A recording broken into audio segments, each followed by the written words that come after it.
All right, welcome everyone. Thank you so much for joining us tonight.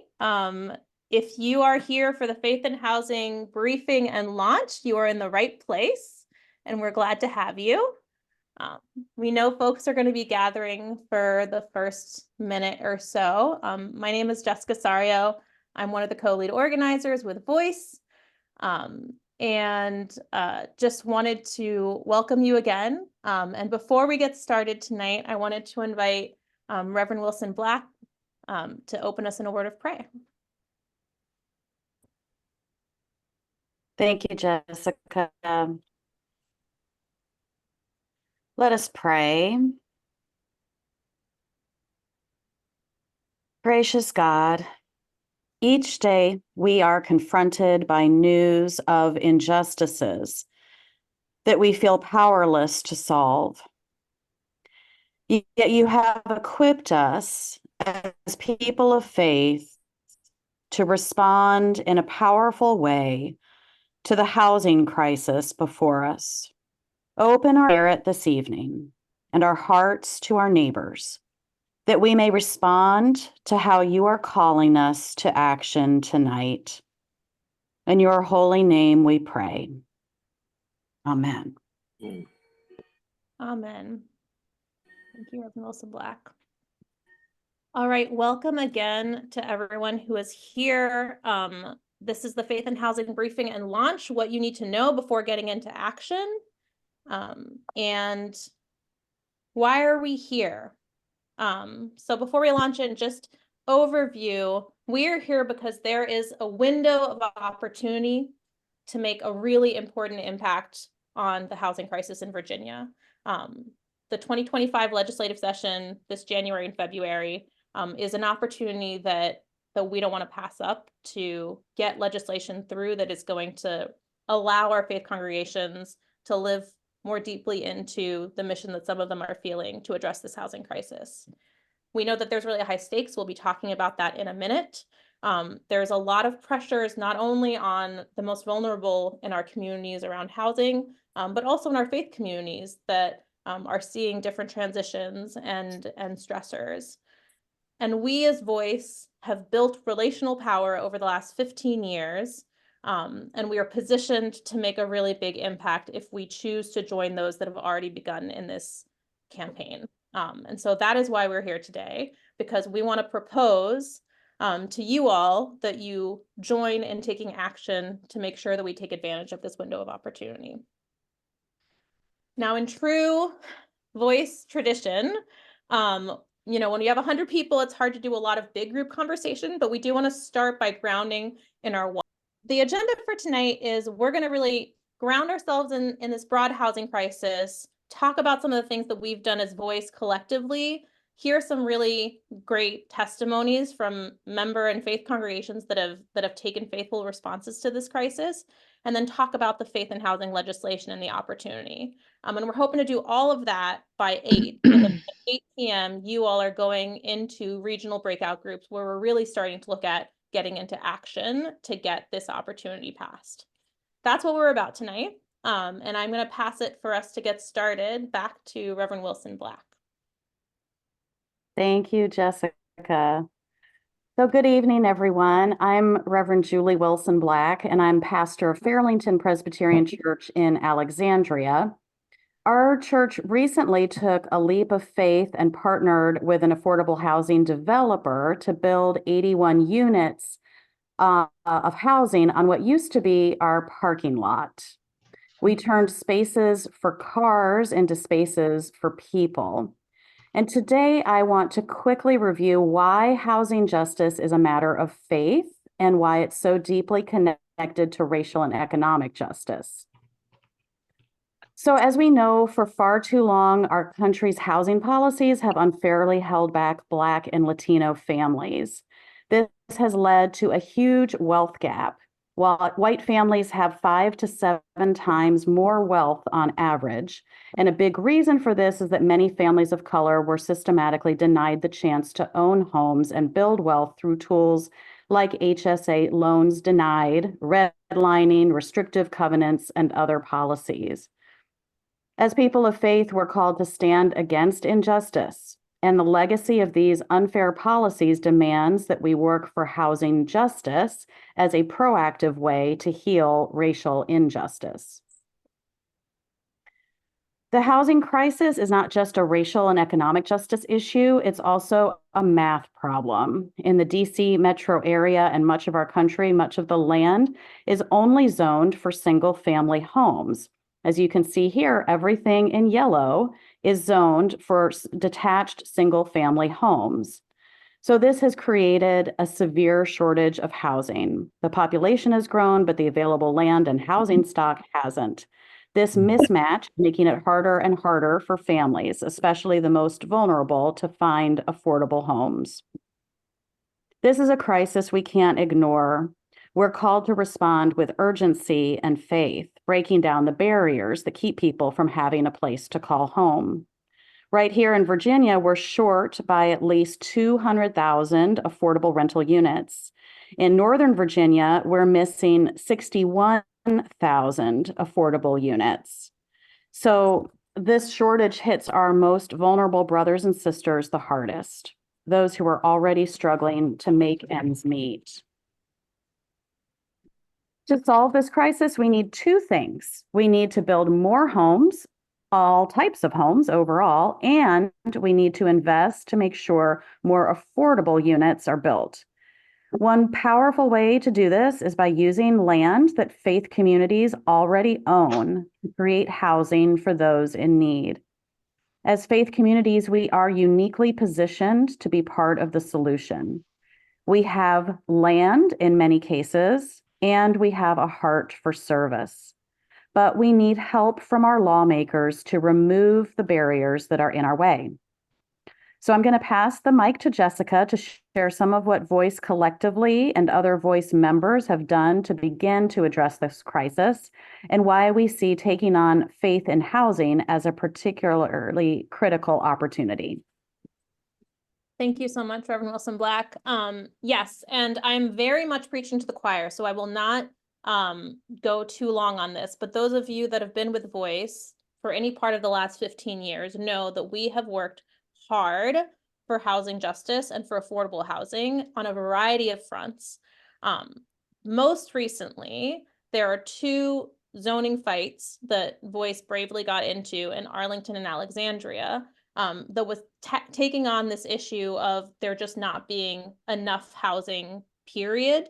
And particularly the desire to have various kinds of housing. So in Arlington, many of you were part of the fight for the missing middle housing, and we know that currently there's a lawsuit going on, and it's been a real challenge for folks to imagine their communities in different ways. But this fight was critical to allowing duplexes, quadplexes, sometimes sixplexes in some of those areas that were in that yellow zone that otherwise would only have allowed for a single family detached home. In Alexandria last year, many of you went over and over again to the city council meetings and hearings about zoning for housing, which was also creating opportunities for more affordable housing and multifamily units generally, as well as rezoning and allowing for different kinds of homes for different kinds of families, duplexes, quadplexes, where prior there were barriers to building that kind of housing. And so through that kind of organizing, as well as the decade plus of fighting for affordable housing trust funds, increases to the budget affordable housing, we all have been in this fight for housing justice, doing the work. But along with that collective work, some of our members and some of you all have taken other faithful steps as faith congregations. And so we wanted to pass the mic to three congregations to share their story briefly tonight. So I'm going to pass the mic to Reverend Belzer from Episcopal Church of the Resurrection to share some of their story with us tonight. Yes. Hello, Voice. I'm Joe Belser. I'm the head priest at the Church of the Resurrection, which is in the cities of Alexandria's West End. And if you're not familiar with what that is, that's an area of the city of Alexandria that has a lot of old apartment buildings, by and large, or old houses and condo units and the like. And there are a lot of rental units there. And they're market rate affordable, but they're going away due to redevelopment. This is a little bit of our story about how we used our property to help in the crisis. Can I change these slides, Jessica, or did you? Thank you. So here's our situation. In 2012, we had falling attendance and a hugely rising operating deficit.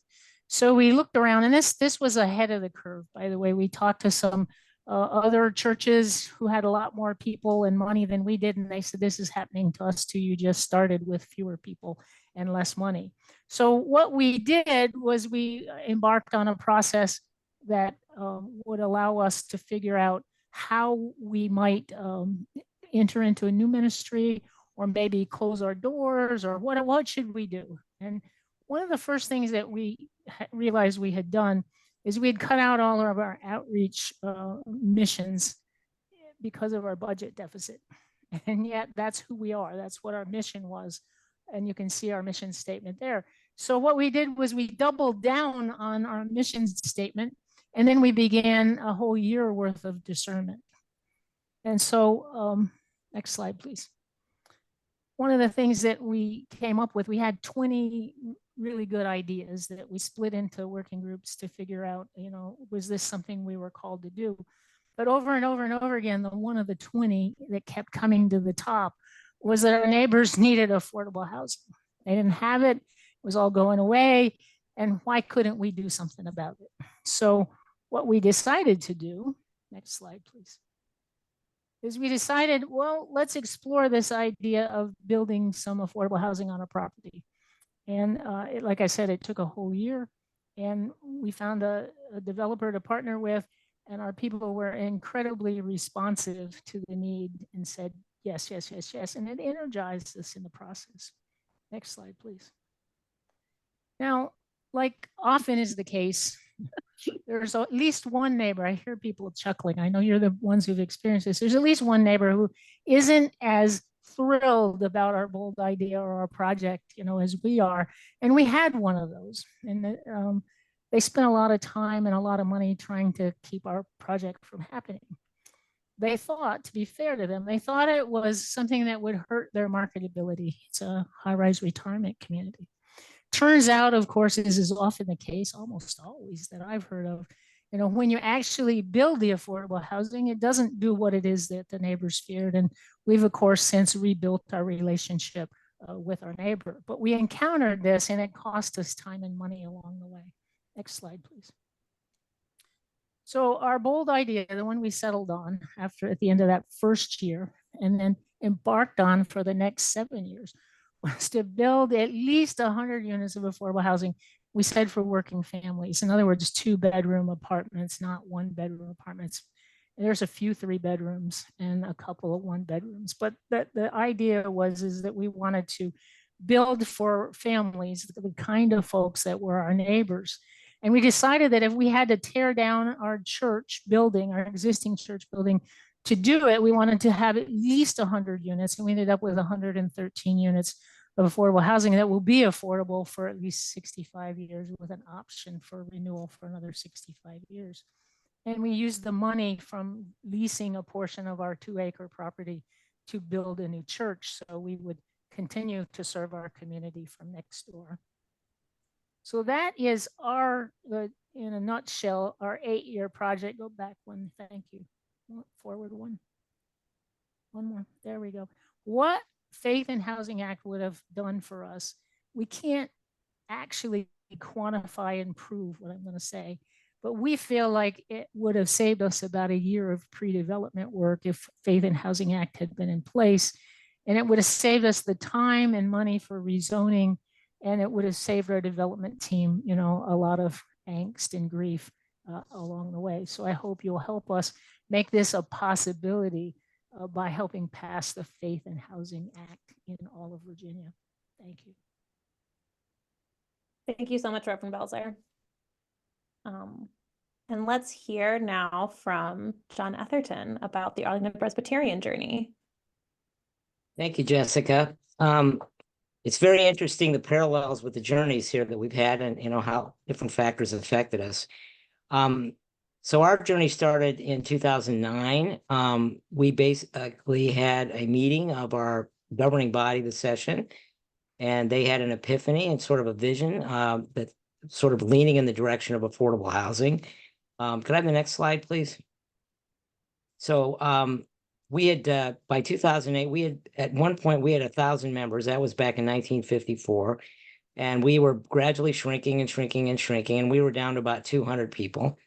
The building was a real financial and operational burden, and we had tenants, and there were code issues and other kinds of things. And up to the point of this time in 2009, there was sort of everybody was getting contentious. It was frustrating. More and more of our resources were devoted to keeping the building up, and even more important than that, it was our time. More and more of our time was spent focusing on just maintaining the building in some kind of a state that we could continue to go forward. And as I said, in October 2009, the session had a sort of an epiphany at one of their retreats that they wanted to take to the congregation as a whole, and basically come up with the idea of somehow working with a partner to create affordable housing. Next slide. So this was the original call. When the call was revealed in 2010, the congregation was not ready for it, and we had a lot of conflict about it and challenges. There were a lot of people in our congregation that were very, very attached to the building and didn't really understand. We didn't really have a money problem. That wasn't really our issue. And so we sort of had a lot of conversations in 2010 that didn't really lead to much. And so decided to pull back, step back from the affordable housing vision, and basically start a discernment process in 2011 and 2012 that eventually, and involved the entire congregation, we had a vote at one point after the initial discernment process called New Beginnings, where everybody got a vote. The interesting thing was at the end of the vote, what didn't get a single vote was keep everything the same. So people had a lot of different ideas, but they didn't want us to keep everything the same. So we had a vision team formed to basically implement a new mission for the church. We went out for 3 months into the neighborhood on Columbia Pike, talked to people, a very, very thorough process. And at the end of that, we came back to affordable housing being something that we really needed to try to do for the local community. It was a huge need. Many people that worked and lived in South Arlington, or worked in South Arlington, grew up in South Arlington, could not afford to live there. So we partnered with the Arlington Partnership for Affordable Housing, came up with a proposal, and then ran into a lot of opposition from National Capital Presbytery. Frankly, they weren't terribly cooperative. We had a congregational vote in which 2/3 of the people voted in favor, 1/3 voted against. We tried the ground lease approach, they rejected it. And so we had to go back and renegotiate the whole deal again and have another congregational vote. We finally got it approved by Presbytery in 2015. So now we're already 6 years into this, and the property was sold to HAP in 2015. Next slide, please. Then working with, actually, we did not have a zoning issue at all in this because of the form-based code on Arlington, on Columbia Pike rather. But the county board, we did have to go through and get approval for the tax credits. That was all done finally. And in 2016, we moved out. We basically sold the entire property. We kept nothing back. We weren't going to get a church out of it. We weren't going to get anything. We were basically without any sort of a place to return to after they finished the building. And then we decided to come back as tenants in the ground floor of Gilliam Place, and which was opened in the fall of 2019. And we returned to the building in the ground floor in November of 2019. So we moved back in. Next slide, please. So since we embarked on this project, we were able with APA to create 173 units of affordable housing. We are now tenants like everyone else there. And I will say that we are now in a completely different space. We are thinking about things in a completely different way. The proceeds from the sale of the building freed up not only money from that, but also just sort of inspired the congregation with a general sense of energy and generosity. We provided weekly free fresh produce to everybody in the building through COVID for 2 years. We created learning pods for people when the schools were closed so that kids could be together for a couple days each week. We're giving free music lessons to anybody in the building at any age who wants it. We bought back the garden space that was next to the building, and that's now a community garden and park and is available. And we are also able to support voice in very significant ways. This was a real big success story for us, and we are now building community with our residents in Gilliam Place. That is our main mission right now that we're doing. Next slide, please. So if people, I mentioned that we did not have to get any kind of a zoning a variance or anything else. I will tell you, and I was talking to my wife, who was right in the middle of this earlier today. If that had been part of this process with all the other difficulties we had, we would not have done it. There would not be 173 units at Gilliam Place. That would have been the straw that broke the camel's back. So we are, the message here is this is very hard. I think like the Church of the Resurrection, you need to do the internal discernment work, and we need to do whatever we can to break down all of the red tape, because no matter how little there is, it is still a very difficult, long journey, and we need to open this up to congregations to consider it. Thank you so much, John. I really, I was lucky enough in the discernment process to get to be part of some of that discernment, and then coming back like a decade later and seeing the work has been incredible. So thank you, thank you. Reverend Toole, would you mind finishing up our round of testimonies, sharing about the Clarendon Presbyterian experience? Yes, thank you. Oops. I'm putting a stopwatch on. So Clarendon Presbyterian Church, I am the pastor there. This is our redevelopment journey of faith, housing, and community, and we are very much in process right now. The bottom part is all of our affiliations. The picture on the left is the original building, which was knocked down in the 50s. So we're not a historic building. And then the picture on the right was our Christmas pageant this past year, which just shows a little bit of diversity in our congregation. We'll go to the next slide. So our process began before I became the pastor of a mission discernment to figure out where the church wanted to go out into the community. And after doing a neighborhood exegesis, which means walking in the community, much like Arlington Presbyterian did, and having a lot of good faith conversations with neighbors and other people, they came up with 3 priorities: supporting affordable housing and those facing food insecurity, LGBTQIA+ support. The gay community saved the church in the 80s and 90s by coming to the church when it was going to close. And immigrant support. We had a new Impacto LGBT started meeting in our church, a Spanish-speaking group that we wanted to support. And then I came in 2020, and we were solidifying these processes and these priorities right as COVID was going. And then there was this opportunity to buy the property between our church playground and our church parking lot to make our property contiguous. And this was a once-in-a-lifetime opportunity for the church.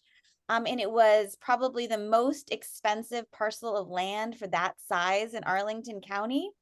And by faith of 2 or 3 church members and a loan from the Presbyterian Church Foundation, the PCUSA had caught on by this point. This was a good idea. We were able to buy that parcel of land so that we could support our first priority, supporting affordable housing.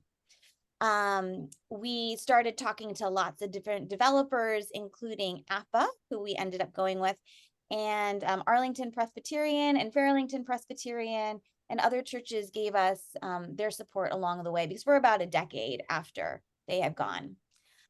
So neighborhood support and other people. Voice was also key to us getting to affordable housing. We were in the Serrano with a lot of other people. And we really felt the 2 questions that we heard from voice leaders: how are we being called to change, and how are we being called to something new? Our members showed up to speak for Missing Middle, though we couldn't really do it as a church because we were having our own process going on. Our church was also very much so we've voted many, many times. And perhaps because of this, they've been 98, 99% in favor for each vote. So we also face these huge building realities. So the picture of the nice people is a birthday party that ended up in a sewage flood. that we had to tear up the garden, which produces 500, 600 pounds of food each year. And to top it off, our roof was leaking and the electricity needed to be revamped. So 100-year-old building, a lot of deferred maintenance, just because the congregation has changed over the years. So we combine us wanting to be in the community and our building and our financial realities, and we come to our proposal that we are currently working on with Arlington Partnership for Affordable Housing to build a separate affordable housing run by APA, open to all seniors, with design elements and programming welcoming, especially affirming, to LGBTQ seniors. There's only one other church that is redeveloped specifically for seniors, affordable housing for seniors that is LGBT affirming, and it's in Portland. It just opened in April.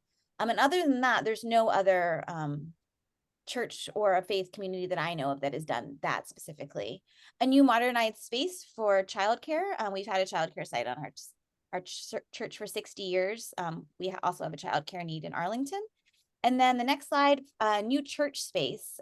We have a very terribly laid out church, and we would love a beautifully laid out church so that the fellowship hall and the sanctuary were on the same floor. So we're not having to cart around water and food. So everything isn't broken. So it's right sized for a congregation of about 85 people. And so we can grow. We're looking for new ways to be open daily, in addition to the preschool, that we can have intentional points of connection across communities and generations. And we'll go to the next slide. Our process is long and expensive. So 3 to 4 years is what we estimate for our pre-development for the zoning. And this is because our property has to be rezoned. We are in Lion Village on the edge of the 13th Street of the Clarendon corridor on 13th Street. Our church named ourselves Clarendon Presbyterian Church because they always felt like they were in Clarendon, but I guess we're not. That's a point for Arlington. So it will cost between $280,000 and $440,000, that would be eliminated by this faith in housing for this legislation. So breaking it down, between $102,000, $100,000 and $200,000 in lawyers and consultants, and this depends on if we get into 2025 or not. And then in order to buy that property, we have to pay the mortgage on that, which is $60,000 a year. So we had to have a long lead time, and we had to have some wealth in our congregation to be able to do this. We understand that we are very fortunate to be able to be on this path, to have very little conflict in our congregation, and as well as have some means. But if it takes any longer, we're going to break the bank, and we're going to run out of time. And we also understand that many other congregations wouldn't be able to do it. It also takes the emotional energy of the whole congregation, myself, and the rest of our staff, which is very small. We are so tired, yet we keep on. We feel like we're like wandering in the desert, and we see the promised land, and this is such an act of faith, but it would be wonderful to eliminate the desert. So faith in housing would create a clear path for redevelopment. So it wouldn't be 3 to 4 years of risk, even before we got to the tax credit application. But even now, redevelopment is growing more members in our congregation and more community connections. It's getting us back out into the community. So it's been really positive for our congregation, even though it has been very hard. So we invite you to other things in our church. And then maybe when we open in 2029, at the best case scenario. Or sooner if we can get ourselves into action. So thank you so much, Reverend Toole, for that incredible presentation. I think we've seen, right, a variety of pioneers in the space, of people right now struggling with what the realities of barriers to development are. So here's where we land. We need to pass faith in housing. So let's talk about some of the context and then what the bill actually does and why it's worth fighting for. So if you have been part of this conversation for a while, you might have heard the term YIGBY, or Yes in God's Backyard. That is also language that is used for this type of bill. Here in Virginia, we're talking about its faith in housing, and acknowledging the critical role that faith congregations can play in addressing this housing crisis. So there's existing legislation that enables and makes easier the process of developing affordable housing on land owned by faith congregations, and in some cases, nonprofits in general. We saw that in Washington State, California, Minnesota, and there's current processes in Maryland and here in Virginia, and there's even a proposal at the federal level. So there is motion and energy around the idea and the call for faith congregations to be part of addressing this housing crisis that we're in the midst of. There's also historical and spiritual context around this, right? Faith congregations, many faith congregations and denominations got really great land in really great spots that became community hubs real early on in our history. And a lot of faith congregations have also been on a journey in learning and thinking about what is our history, what is the role of our stewardship of land resources, how are we neighbors? And I've heard from many of you all, particularly during COVID, some of this deep wrestling with the racial and economic justice and the transformation of faith congregations. And we know that there's moral urgency, right? The housing crisis is connected to all of the other crises, right? If you don't have a stable place to live, your ability to engage in education and supporting your family, all of those things are connected. So what the current draft of Faith and Housing would do. And let me stop and actually just go back one second, talk about the Virginia. So in 2024 legislative session, so January, February of this past year, this was the first time that this bill was brought to our legislators. And I will talk about some of our allies in this work. There are great organizations that have been working to get this kind of legislation in Virginia. And they were able to get patrons, they were able to get energy, and the bill got sent to the Housing Commission. And so right now that is where it is. And our opportunity is for the 2025 legislative session, so in January and February, to get this endorsed by the Housing Commission and voted on and supported and signed into law. That's the opportunity. Now, what does it say? So Edward's going to throw into the chat, for those of you that like looking at the actual legislation, you can look at the current draft. Because it is in the Housing Commission, part of our work, part of the work of people pushing for this is to push for it to come out in its best form, right? So last year, there were some technical issues that they wanted to fix, and that's part of why it got sent to the Housing Commission. So what I'm describing now is, as of right now, what does the current draft say? Knowing that as we get in on this fight, all organizing is reorganizing, and we're gonna see how this evolves. But currently, what it would do is increase speed and decrease cost and red tape for housing our most vulnerable neighbors on faith land. How does it do that? It gives the right to faith congregations across Virginia to not have to rezone, to not have to get a variance, to not have to switch from whatever zoning they are to residential. And it gives them, you are allowed to build affordable housing on this land, and here are some of the conditions. Your local jurisdiction has to allow you at least 3 stories, or whatever the tallest building within a quarter mile of you is. So if there's a building if you're in a really, near a metro station, and there's like a 5-story building, you're allowed to build up to 5 stories. If you're in the middle of nowhere, you have a max of 3 stories. It says that you can't have a parking minimum that is more than 1 space per unit. So basically saying that's as much as you can require. Now, you could also have lower if that's what makes sense. Again, if you're right next door to the metro, that might be like in Arlington sometimes. You have to have 60% of units that are built be for affordable units. So we know that there's a housing crisis, that we want more housing overall, but we also know that we are particularly focused on the most vulnerable folks that need that affordable limit.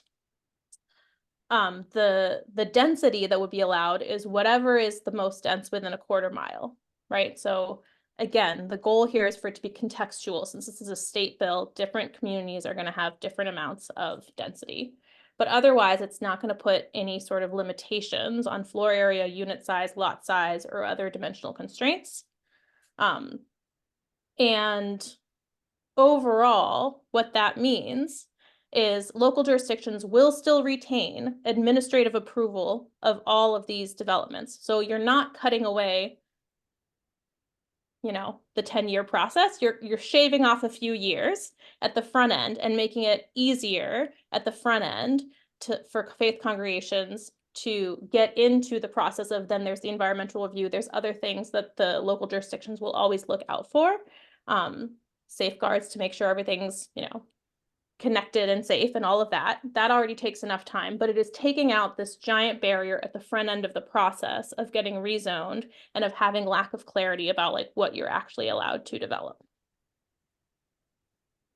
The reason it's important to do this at the state level are these three things. Scale. We know, we looked at this, there's 200,000 units that need to get built across the Commonwealth.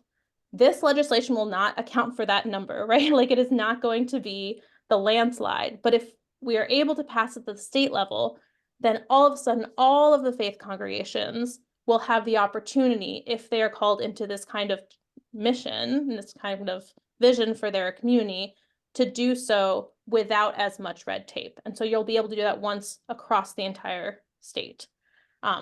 Again, we are in an urgent housing crisis, and we cannot play the clock on it. We really need to move. And additionally, a lot of local jurisdictions don't know that they can do this kind of thing. And so providing legislation gives clarity, gives clear guidelines that speed up processes by removing some of that ambiguity that causes delays along the process. We stand to gain a lot. One, significantly more affordable housing. Two, energized congregations living into mission. I hear the stories that we just heard, and I think it is incredible, the calling and the resilience and the dedication. And it's also wonderful to see after that impact, the energy and the renewed sense of who that congregation is, and more congregations could have that opportunity. And there's also sort of a historic call, right? We looked at the connection between racial and economic injustice and harm that's happened in our state and housing. And so this is one step in helping redress some of those harms, while at the same time we know that there's also an element of, if you reduce sprawl, if you reduce everyone having to commute an hour, 2 hours to get to where they can actually work, you're also doing important work in caring for our natural resources. To win this, we are going to need allies. Voice has built a lot of power and relational networks here in Northern Virginia, and we are going to need to do this with others if we're going to win. And so we have joined the Commonwealth Housing Coalition as a tiered member, so that we're focused really on this bill in particular. But you can see here some of the other organizations that are part of that coalition that are engaged around passing faith in housing. Why would anyone not want this? That might be a question that you're wondering yourself. Generally speaking, it's worth noting this is a popular idea. There was a Pew Research survey that asked about, you know, people's support of this general idea, and by and large, it is intuitive to say, oh yeah, if faith congregations feel a call and they want to go through this challenging process and do this transformational thing, yeah, of course it should be easier for them. Of course they should be allowed to do that without a ton of red tape.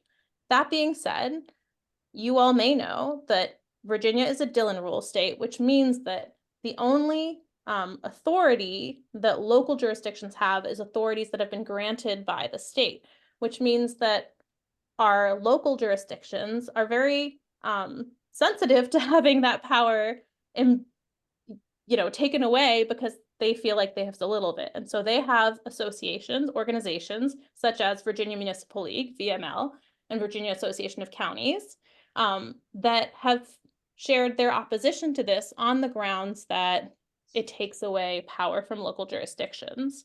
And also saying, local jurisdictions could do this on their own, and they'll understand the context better. And part of what our job is to say, listen, the state intervenes when there is a public health crisis, when there is urgency and there is a need for scale and for leadership.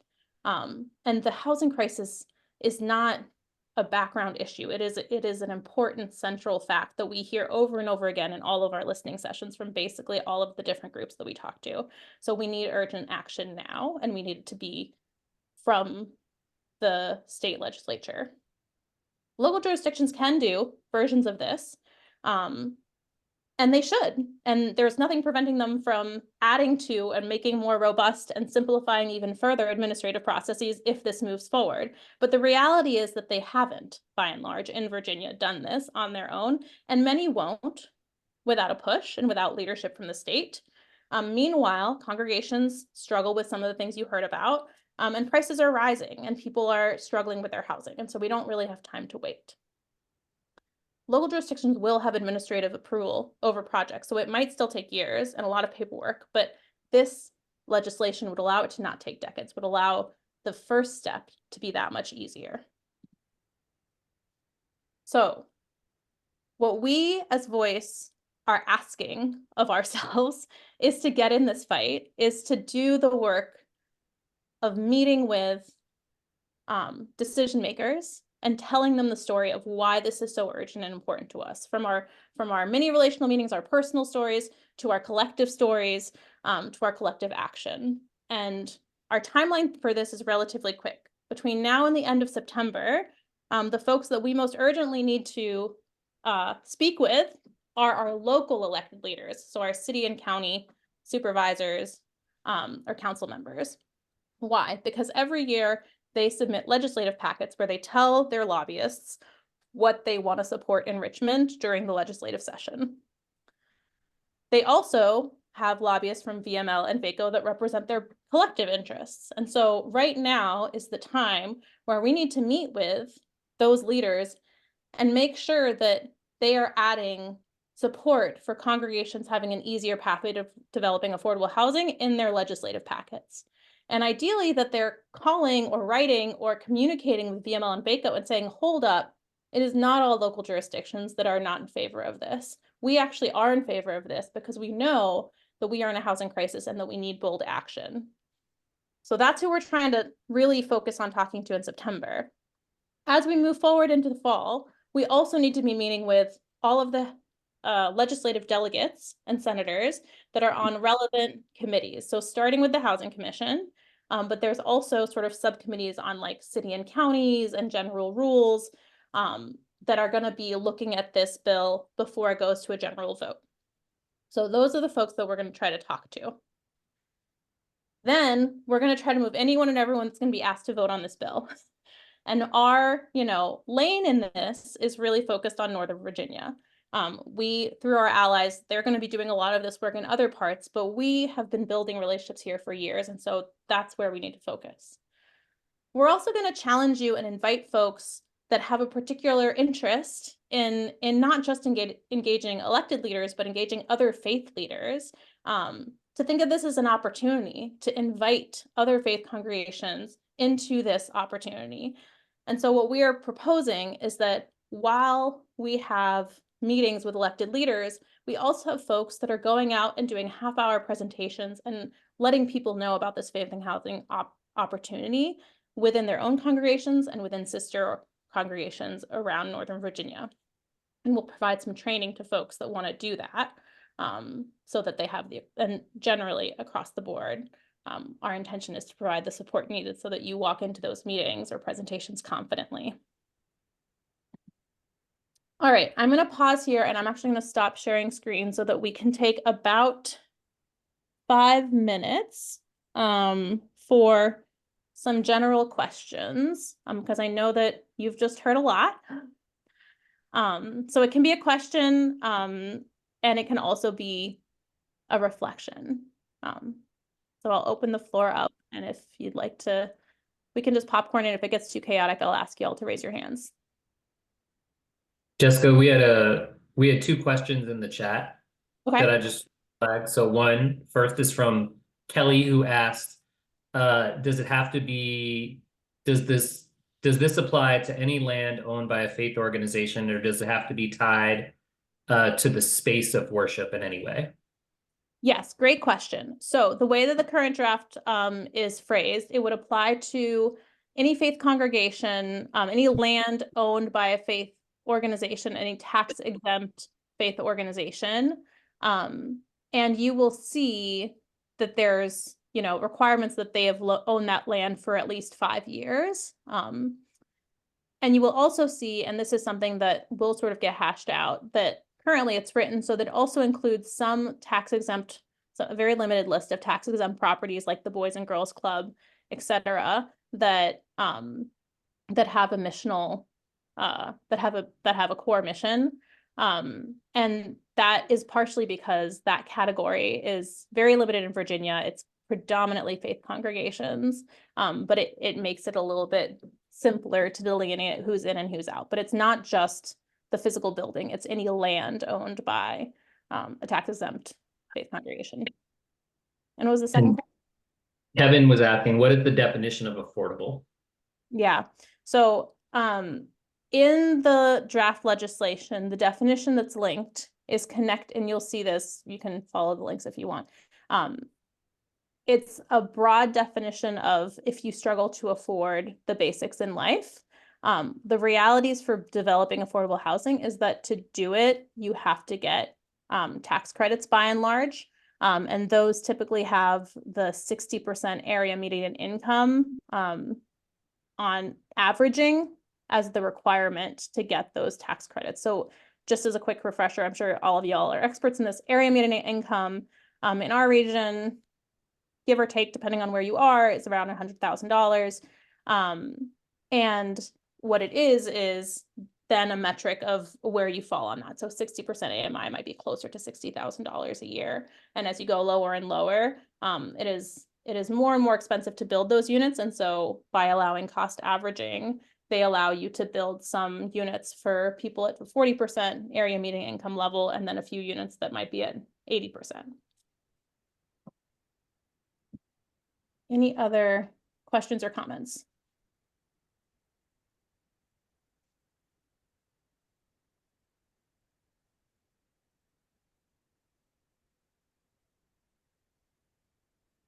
Is anybody excited about this opportunity?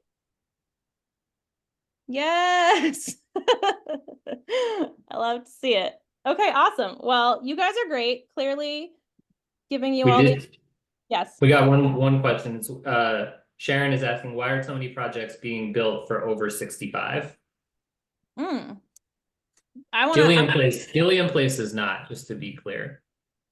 And neither is, I think the only one is Clarendon Presbyterian's project, so that we presented on. Yeah. I was confused by that. Sorry, this is Mandy. I was confused by that too. And I think where I got confused was that the housing stays affordable for 65 years, not that you have to be over 65. So I think it was in that slide because I caught that as well. So it's just that the housing has to stay affordable for 65 years after built, right? In the bill, it's actually 50 years. Oh, okay. Yeah. But I think where the 65 came from was with the Episcopal presentation or Gilliam Place. One of those two had it. Okay. Yeah. Clarendon's is 60% AMI on average, with a few deeply affordable, 65, maybe seniors is 65, 62 or 55. And it should be affordable forever. Right. Awesome. And Resurrections is 40 to 60% AMI, and it's for people of any age, and it isn't just for seniors because there's an abundance of affordable housing for people that age near us. That was the determination. So, but if you're over 65 or under 65, you can move in if you're in that AMI and you qualify. Yeah, thank you for that. Marcia, I see, put a question about the list of allies and just requested that we share that list again. This is recorded, it'll get sent out, so don't worry about scrambling, but there it is for you. Portia Clark put in the chat, since Arlington and Alexandria built projects, have they changed anything to help other churches do development? Local jurisdictions, has there been any improvement on the local level? I'll let others answer this, but I will just say that the missing middle and zoning for housing do not directly address this, but are part of making it easier to build different types of houses in different places. I'm not aware, and people can correct me, that there has been any particular local changes to make it simpler. No, but the city of Alexandria, in their legislative package last year, put in support for this bill. So they're willing to do it. We just got to do the work this year. Awesome. Okay, great segue. Thank you, Reverend Belzer. For any other questions, save them for the regional breakout and or put them in the chat, and we'll try to follow up with you after this. But this is now our transition to getting into action. I think I actually failed to show that slide. Getting into action. Join the Voice, Faith, and Housing Action Team. So this is how we wanna invite you into this fight. As we've said, what we need to do immediately is meet with local elected leaders and thereafter with state representatives. And we also want to engage new faith leaders. And so as per usual, we are going to sort of tackle this region by region. And so you'll see we have co-leads or coordinators for each region.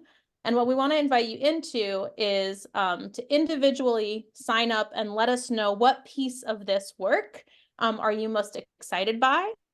Do you feel like you contribute to? Is it showing up to some of the local meetings, some of the state meetings? Is it something else entirely? Is it presenting to faith leaders? So please use the link that Ed was throwing in the chat or use your phone to get to this QR code. And first and foremost, we're going to give you about a minute to just look at the sign up form. And we really want you to fill this out so that we know that you came here for a briefing and also a call to action and launch. And so this is the moment where we're really asking you to opt in and let us know that you want to join this. And so we'll give you a minute for that. And then we will get you into breakout groups so that we can start the work. So fill it out now, please. Don't wait, right? Do not wait. Do it now. We will wait for you.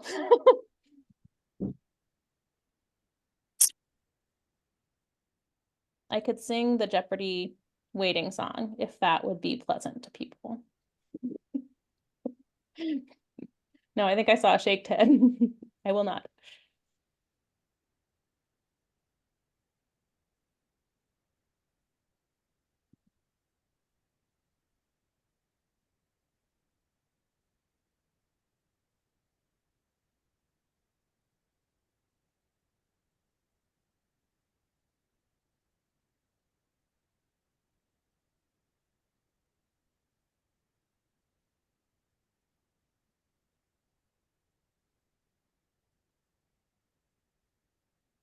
Everybody figuring it out all right?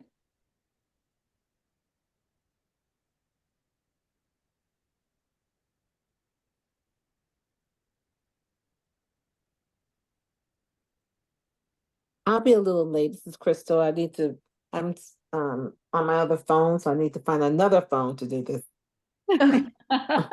God. Thank you. No problem.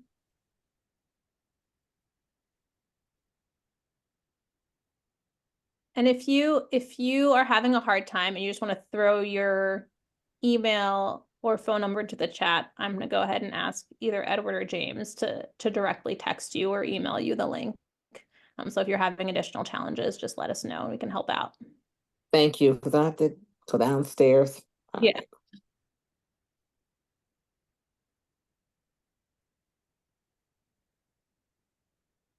All right, we're going to give it 10 more seconds, then I'm going to switch the slide.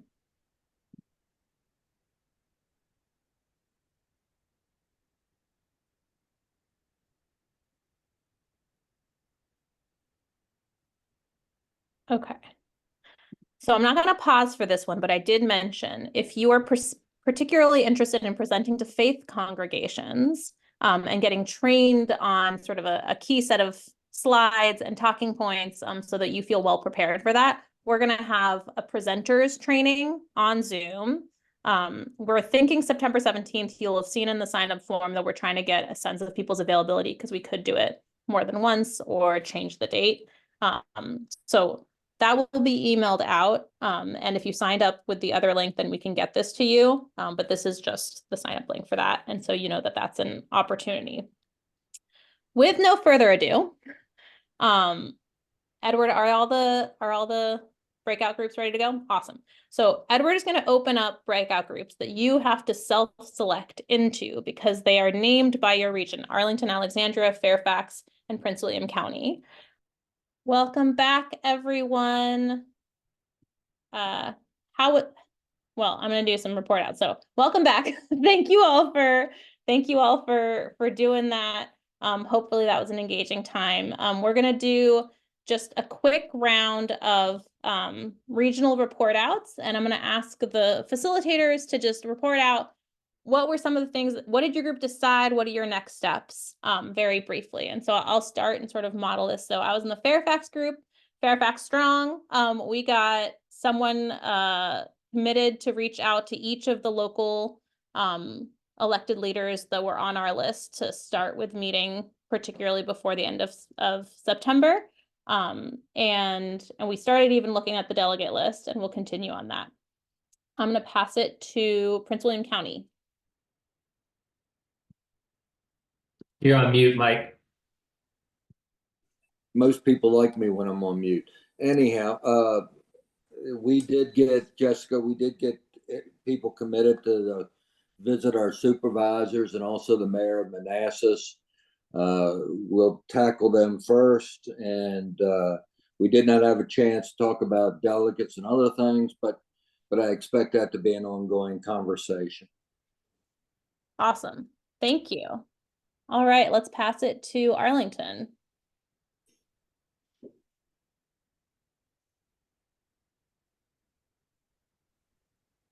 Pat, John, you want to do it? Okay. We had a number of discussions around various organizations within Arlington. They're going to be feeding the recommendations into what becomes the final packet. We talked about the Housing Commission, Housing and Planning, and taking advantage. There's a meeting tomorrow already. We've got with Semia Bird there to talk about this, and also through the monthly meetings of the Alliance for the new merged organization that's in VHA. And she's going to be one of the speakers there, so we're going to talk about that. And I think we are going to have to reach out to the individual county board members and set up meetings and talk to them as well, to get a sense of where they are. And also a big conversation in our group about recruiting additional congregations in the county, either who have done affordable housing like Central United Methodist or others, to bring the full weight of the 80 congregations in the county to bear on this subject. Awesome. That's great. Thank you so much. Alexandria. Sorry, I said it that way because I organized there and I'm excited about it. Over to you, Julie. Okay. So, yeah, we had a lot of folks who are fired up about this, and we had several who agreed to attend meetings with our council members and local representatives, and also a couple of personal connections that we will use to help schedule those meetings. And also a couple folks who raised their hand to present at their local congregations or other congregations. Amazing, amazing, amazing. Thank you, thank you, thank you. Great. So that is the beginning of our work. We are going to follow up. We will send you these slides. We will send you a bunch of resources. Your team leads and I will be coordinating to make sure that the follow-up on this is great. But it really is not possible without your guys' leadership. And so thank you for committing to that. And I'm going to make another ask that along with your people power, for those of you that are able and feel called, we can't do this work without financial support. And Voice, like all nonprofits, is primarily funded through the support of our members, some grants, and individual donors. And so if this is work that you believe in and that you're excited to see us doing, and you're not yet one of our Friends of Voice contributors or a sustaining donor, we would really, really welcome you prayerfully contemplating being one of those donors. So thank you in advance for considering that.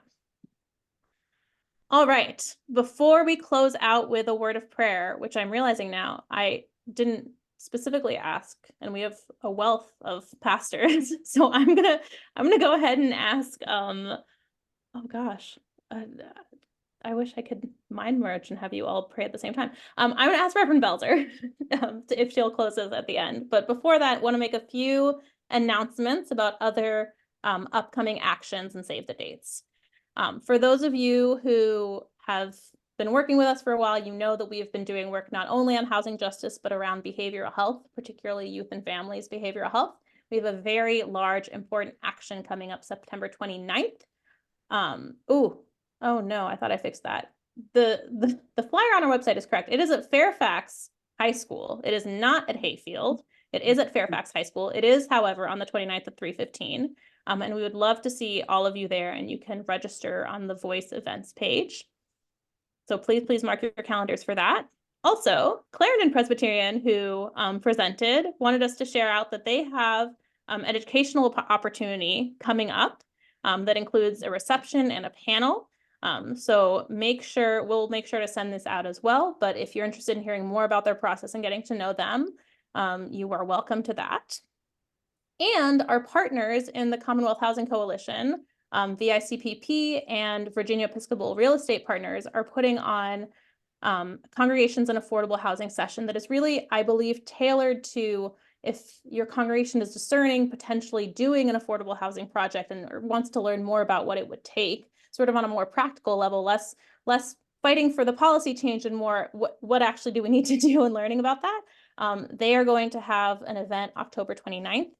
And their flyer does not yet say what time, but it will. And if somebody knows that, feel free to speak up. But that's a good opportunity, and it's in one of the places that was named for potentially recruiting.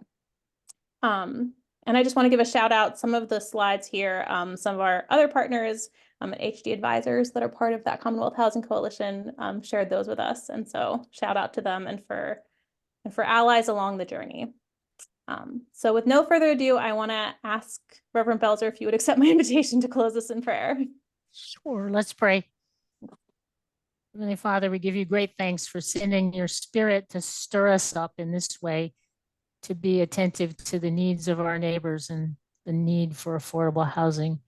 Help us to do the work you have given us to do, and give us sustenance along the way to keep at it until this journey is complete. We ask all this in your name. Amen. Amen. Thank you all so much. And we will see you in this campaign as we move forward. Have a good night.